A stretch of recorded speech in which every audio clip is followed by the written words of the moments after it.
Ultimate Frisbee was a pastime for many in New York City until coronavirus brought the sport to a screeching halt.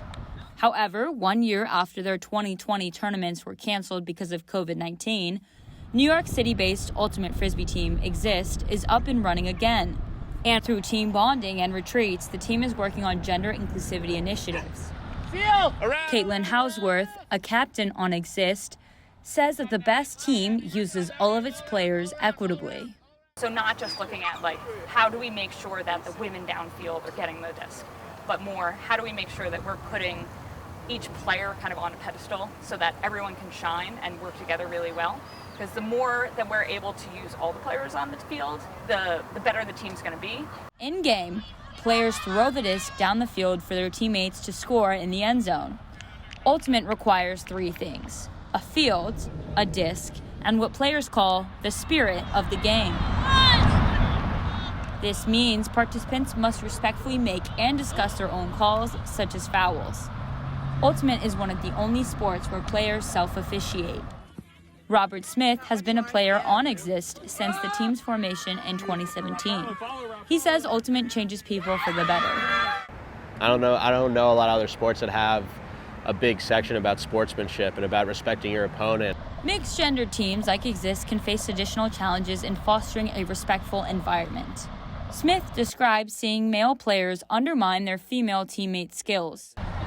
I think one thing that mixed teams, I think a lot of men might say on mixed teams is, we do a good job of throwing to our women, or, the disc is shared. But I think one thing that you need to look at is putting women in places to succeed on the field. XIST has an equity committee for racial and gender issues upholding inclusive practices.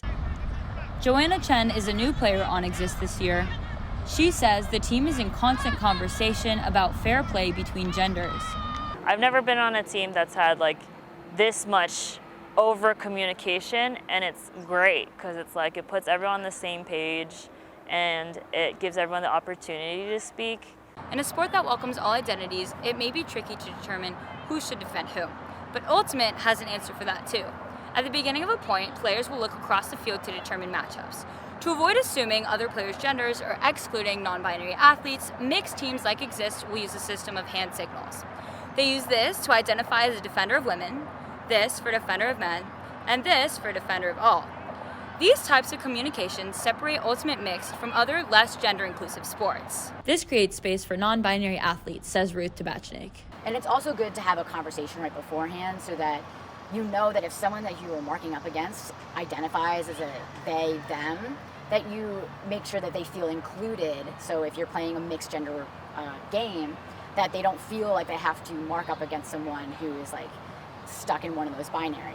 Coming back to practice now after winning sectionals, XIST is ready to put in the work to prepare for regionals. This weekend we had 2 practices and we were trying to work out any kinks that we had that we felt were there from sectionals or even earlier in the season, and just gel together as a team, not only on the field but also off the field.